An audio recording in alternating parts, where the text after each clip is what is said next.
আমার আলাদিন লেখিকা জাবিন ফোরকান পর্ব ৩২। এই বাড়িতে ছোট্ট একটা বাগান আছে। কমলালেবু, মরিচ, ঢেঁড়স ইত্যাদি সবজির ছোট ছোট গাছগুলো সুন্দর বেড়া দিয়ে একপাশে পোতা হয়েছে, অপর দিকটা ফুলের জন্য বরাদ্দ। তার মধ্যে আছে গোলাপ, নয়নতারা। ঔষধি গাছের মধ্যে তুলসী, অ্যালোভেরা ইত্যাদি রয়েছে। এখানে এসে বসলেই কেমন যেন শান্তি শান্তি লাগে। ইট পাথরের শহরে এক টুকরো প্রকৃতির কোল যেন। তাই রামা যেখানে এসে বসেছে। একটা কাঠের দোলনা আছে। পরিবারের মানুষগুলো সুযোগ পেলে এখানে এসে বসে। সারিকা আর সামিয়া প্রায় ছুটির দিনে এখানে নিজে থেকে কাজ করে। সুগন্ধার সঙ্গে ইরাম নিজেও এসেছে বেশ কয়েকবার গাছগুলোতে পানি দেওয়ার জন্য, রান্নার জন্য সবজি সংগ্রহ করেছে। ইরাম বসেছে দোলনার উপর। ইজানকে মাত্রই ঘুম পাড়িয়েছে, তাই ছেলের উঠে পড়ার তাড়া নেই। আজ তার একটু শান্তি দরকার। রাতের প্রকৃতি অনেকটাই প্রশান্ত। মৃদুমন্থর হাওয়া বইছে। ঠান্ডা একটা ঝাপটা খেলিয়ে দিচ্ছে শরীরে। ইরামের গায়ের ওড়নাটা দারুণভাবে উঠছে সেই বাতাসে। খোলা চুলগুলো দোল খাচ্ছে তালে তালে। দোলনার দুলুনির সঙ্গে জগৎটা ঘুরপাক খাচ্ছে। ইরাম কাঠের হেলানে মাথা ঠেকিয়ে নিষ্পলক চেয়ে আছে আকাশের দিকে। আকাশে আজ কোনো মেঘ নেই, এক ফালি চাঁদ। সেই চাঁদের পাশে জলজল করা তারারা। ইরাম চেয়েই রইল। আজকাল মানুষ বাঁচে কত বছর? অর্ধেক জীবনটাই পেরিয়ে গিয়েছে তার। অথচ জীবনের মাঝামাঝি সময়টা এসেও সে বুঝতে পারল না আদৌ এই জীবন সফল নাকি ব্যর্থ। ইরামের জীবন সেই ১৭ বছর পর্যন্ত সীমাবদ্ধ, যেই সময়টাই ছিল না কোনো বাধা। মুক্ত পাখির মতো স্বাধীনভাবে উড়েছে সে, তাড়া করেছে নিজের স্বপ্নদের। আচ্ছা, যদি ইরামের বাবা মারা না যেতেন, তবে কি আজ তার জীবনটা অন্যরকম হতে পারত? হ্যাঁ, পারত। বাবাদের কাছে মেয়েরা রাজকন্যা। বাবার মুখটা আজ ভীষণ মনে পড়ছে তার। আজও কি স্পষ্ট। বাবা থাকলে কি রাহাত ইহানকে ভালোভাবে মানুষ করা যেত? বাবা থাকলে কি অরণ্যের সাথে কোনোদিন তার বিয়ে হতো? বাবা থাকলে কি ইরামকে এত কিছু সহ্য করতে দিত কোনোদিন? ইরাম ঠোঁটে ঠোঁট চেপে ফেলল। অশ্রু চিকচিক করলো তার চোখ জোড়ায়। অভিমান ভর করলো এক সময়কার বাবার রাজকন্যার অভিব্যক্তিতে। আকাশে তারার পানে চেয়ে সে অভিযোগ দায়ের করল, তুমি কেন চলে গেলে বাবা? কেন আমায় নিয়ে গেলে না? তোমার বুলবুলির যে অনেক কষ্ট হয় এই পৃথিবীতে। আর কিছুকাল হাতটা ধরে জীবন পথে এগিয়ে দেওয়া যেত না? নীরব অশ্রু গড়ালো ইরামের দুই গাল বেয়ে। মুছল না সে। বাতাসের ঝাপটায় মুখ শীতল হয়ে উঠল, অথচ পরোয়া করল না। দুলতে লাগলো সে নীরবে। আচ্ছা, সে কি পারলে জীবনটাকে অন্যরকম করে সাজাতে চাইবে? যদি প্রার্থনা কবুল হতো, তবে কি এত সংগ্রাম, এত লড়াই, এত যন্ত্রণা সে এড়িয়ে যেত? ইরাম মহা বিস্ময় নিয়ে আবিষ্কার করল, জীবন তাকে দ্বিতীয় সুযোগ দিলেও হয়তোবা সে পুনরায় একই যাত্রায় সামিল হতো। কারণ ওই ছোট্ট নিষ্পাপ অস্তিত্বটি। ইরামের জীবন যদি অন্যরকম হতো, তাহলে ইজান কোনোদিন তার কোলে আসতো না। অথচ ছেলেকে ছাড়া তো একদণ্ড চলবে না তার। কান্নার মাঝেও ঠোঁটে মলিন হাসি ফুটল তার। ওই একই তারাদের পাশে জলজল করতে থাকা এক ফালি চাঁদের দিকে চেয়ে সে ওই ছোট্ট মুখখানি মনে করল। বিড়বিড় করে বলল, যদি দ্বিতীয় জন্ম বলে কিছু থাকতো, তবে আমি আবারও বিনা দ্বিধায় দ্বিতীয়বার সেই কাঁটায় ভরা চোরাবালিতে ঝাঁপ দিতাম, যা তোমায় আমার কোলে এনে দিয়েছে। ইরাম কতক্ষণ নিজের চিন্তায় ডুবেছিল হিসাবে নেই। তার বিশ্রাম ভাঙল মৃদু পদশব্দে। নড়ল না ইরাম, শুধু মাথা হালকা কাত করে তাকালো পাশে। বাগানের ভেতরে ঢুকেছে এক ছায়ামূর্তি। প্রথমটা স্পষ্ট দেখা গেল না। বাগানের বাতির নাগালে আসার পরে পরিষ্কার হলো দৃশ্যটা। মাথা নিচু করে দাঁড়িয়ে আছে সাইবান। পরনে একটা ঢোলা ফতুয়া, খয়েরি রঙের। বোতামগুলো সব খোলা, বুকের মাঝ অবধি দৃশ্যমান তাতে। সঙ্গে একটা ঢোলা কালো ট্রাউজার। মাথা তুলছে না সে, নিজের পায়ের দিকে তাকিয়ে এগোচ্ছে। এরম অবাক হয়ে খেয়াল করলো, সাইবানের এক হাতে ঝুলছে একটি সরু লাঠি, লম্বা চিকন বেতের মতন। ছোটবেলায় পড়া না পারলে স্যার ম্যাডামরা এমন বেতের বাড়ি দেবেন বলে ভয় দেখাতেন। ইরাম কত খেয়েছে পড়াশোনার জন্য, অবশ্য নয়, দুষ্টুমি আর অহেতুক হাসাহাসির জন্য। একবার তো একজনের মজার কারণে পুরো দলকে সাজা পেতে হয়েছিল। কায়সানও ছিল সেখানে। নীলজ্জের মতো বেতের বাড়ি খেতে খেতে ভ্যাক ভ্যাক করে হাসছিল তারা সবাই। সে যাক, সাইবান হঠাৎ করে বেত নিয়ে হাজির হয়েছে কেন? পেলই বা কোথায়, এতক্ষণ ছিলই বা কোথায়? বেশ কয়েক ঘন্টা আগেই তো সে বাড়ি থেকে বেরিয়ে গিয়েছিল। ইরাম ভেবেছিল মাথা ঠান্ডা করতে হয়তো অনুরাগের কাছে গিয়েছে বা এমন কিছু। ইরামের সকল জল্পনা কল্পনাকে অতিক্রম করে সাইবান দোলনার কাছে এসে থামলো, মাথা তুলে তাকালো না, বরং হাঁটু গেড়ে ইরামের পায়ের কাছে মাটিতে বসে পড়ল। মাথাটা তখনও ঝুলে আছে নিচের দিকে, বিধায় ইরাম ছেলেটার অভিব্যক্তি দেখতে পারছে না। কোনো কথা না বলে সাইবার নিঃশব্দে দুহাতের তালুতে বেডটা রেখে উপহার প্রদানের ভঙ্গিতে তুলে ধরল ইরামের সামনে। হতবাক হলো রমণী, দোলনায় সোজা হয়ে বসল। কি করছো আলাদিন? বিস্মিত প্রশ্ন ছুড়ল ইরাম। সাইবান পিছপা হলো না, বেডটা নামিয়ে সে ইরামের কোলের উপর রেখে দিল। গভীর গলায় বলল, আমাকে শাস্তি দিন। শাস্তি কিসের জন্য? ইরামের উরুর উপর ছড়িয়ে থাকা ওনার কাপড় নিজের মুঠোয় পাকিয়ে ফেলল সাইবান, এত শক্তিতে যে তার আঙুলগুলো ফ্যাকাশে হয়ে উঠল। তখনই খেয়াল করলো ইরাম সাইবানের আঙুলের নিচের দিকে ছোট ছোট কাটাছেঁড়া ক্ষতচিহ্ন।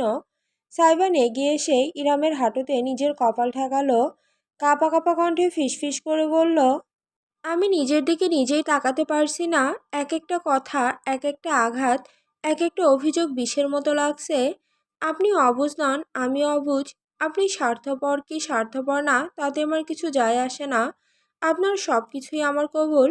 আপনি আর আপনার ছেলে আমার টাকা পয়সা লুটে নিচ্ছে না, অথচ আমি সেই কথার খোঁটাটাই আপনাকে দিয়ে দিলাম। এই একই মুখে আমি আপনাকে আমার সব কিছু বিনা দ্বিধায় খরচ করতে বলেছিলাম। আপনি ঠিক যা যা বলেছেন তাই তাই হয়েছে।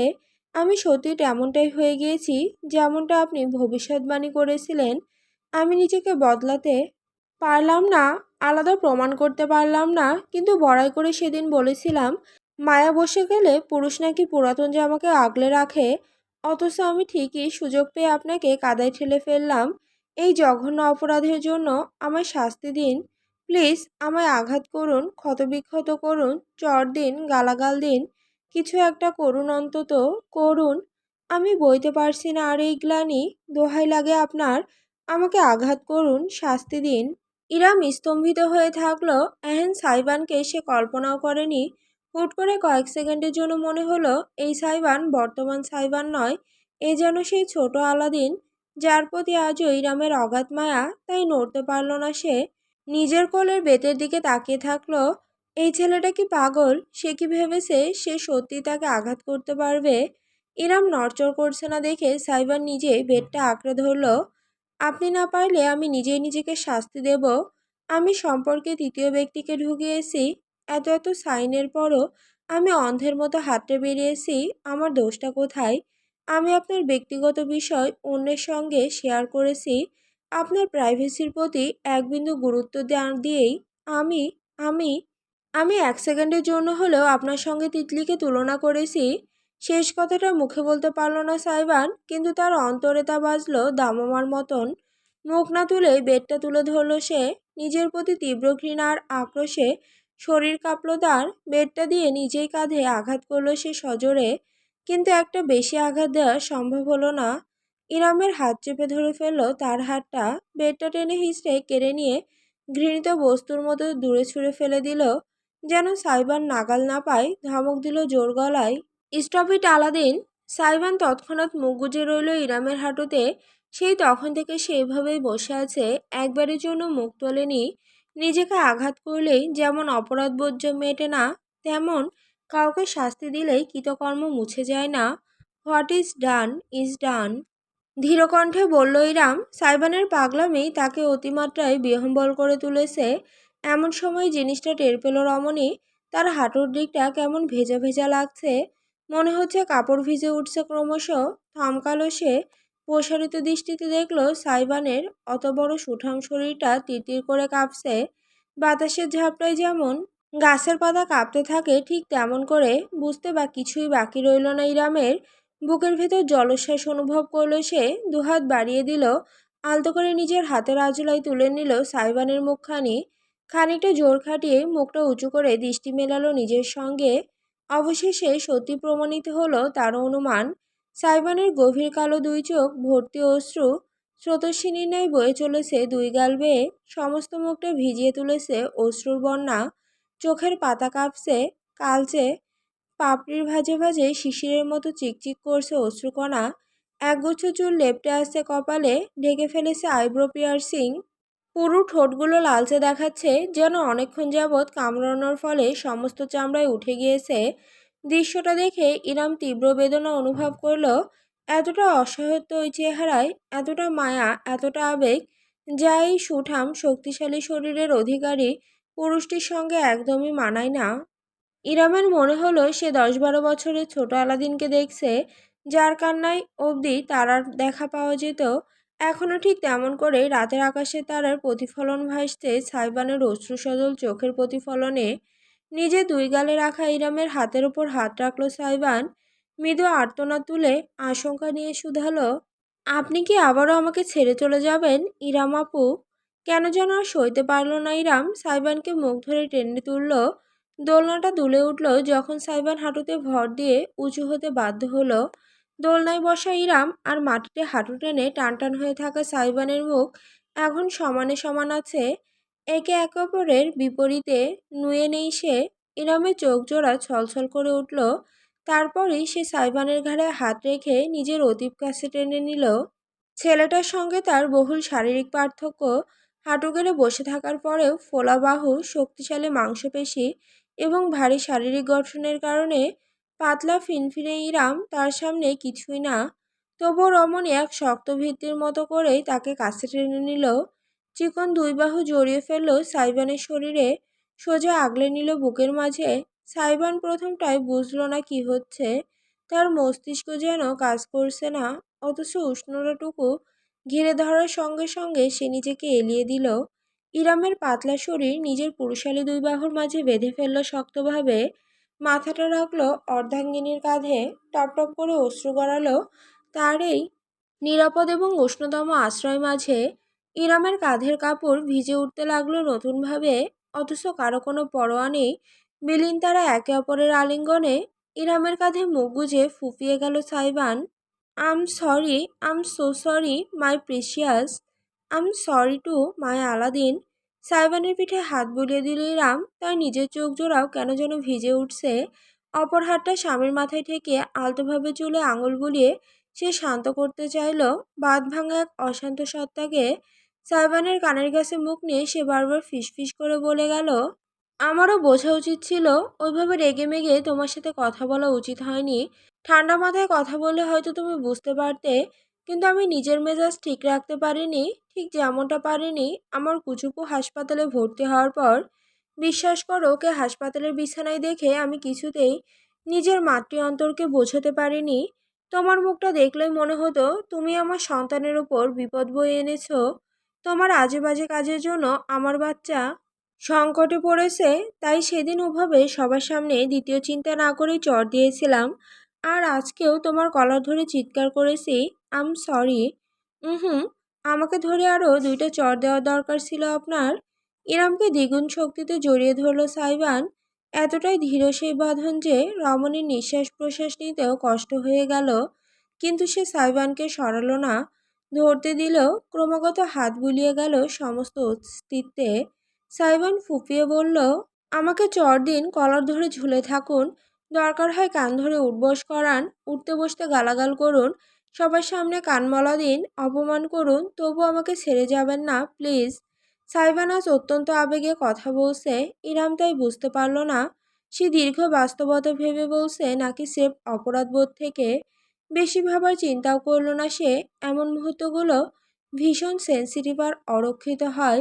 তাই সাইবানের মাথায় হাত বুলিয়ে সে মাথা কাত করে আলতোভাবে ভেজা গালে ছুঁয়ে দিল নিজের ঠোঁট। আন্দাজ করে নিল এখানেই সেই দিন হাসপাতালে চড় মেরেছিল হয়তোবা। সাইবান শিউরে উঠল, জমে গেল সম্পূর্ণ। তার ত্বকে ঠোঁট ছুঁয়ে রেখে ইরাম নরম গলায় বলল, আমি এখানে আছি আলাদিন, কোথাও যাচ্ছি না। কিছুক্ষণ নিঃশব্দে ওভাবেই সাইবানকে জড়িয়ে ধরে বসে রইল ইরাম।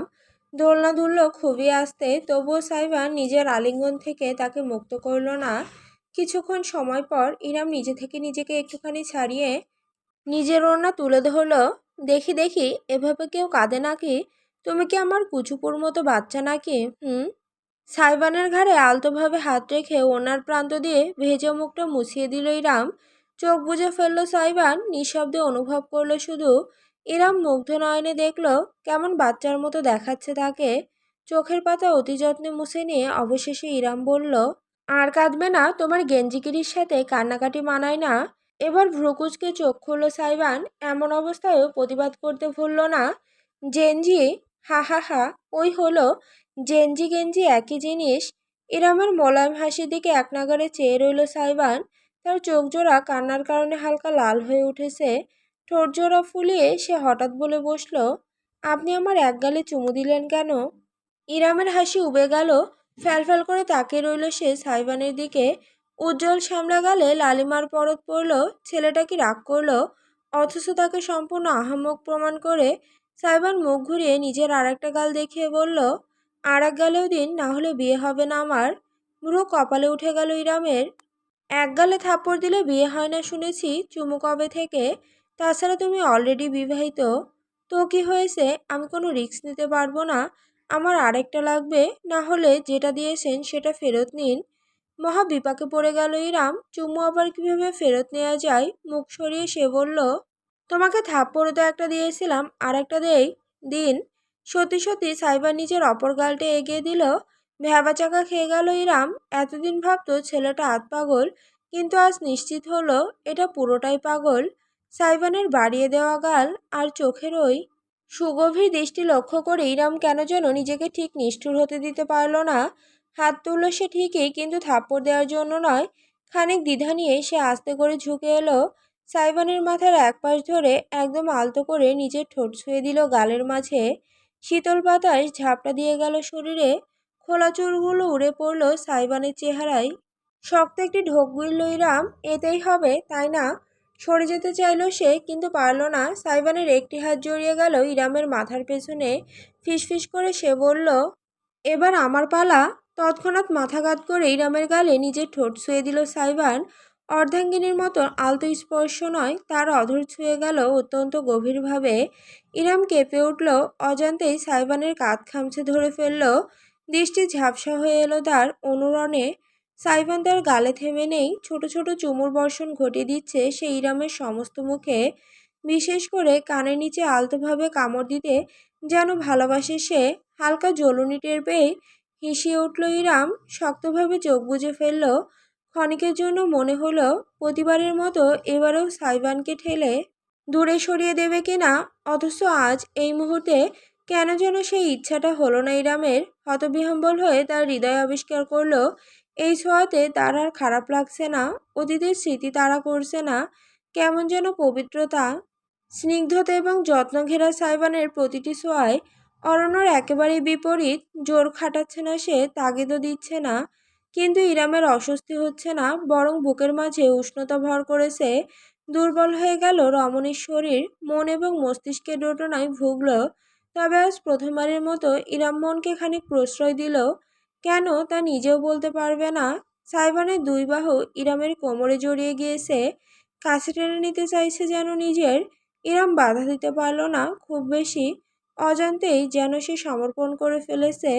সাইবান তার গলার নিচে ঠোঁট ছুঁয়ে চিবুকে উঠে এলো। জলজলে চোখে তাকালো ইরামের চোখের দিকে সরাসরি, যেন প্রাণ ভরে দেখছে তার প্রতিটি ছোঁয়ায় অর্ধাঙ্গিনীর প্রতিক্রিয়া।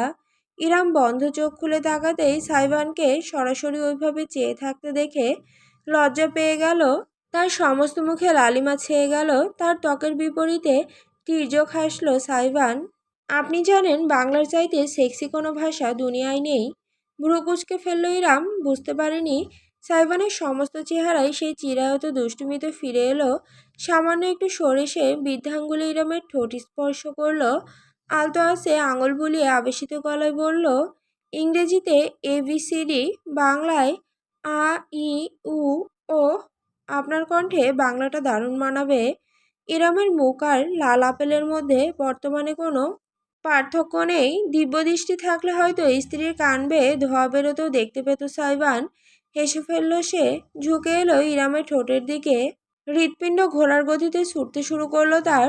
ঘাসের মাঝে লেগে থাকা শিশিরের মতন নরম একটুখানি ছোঁয়া অনুভব করতে পারল সে।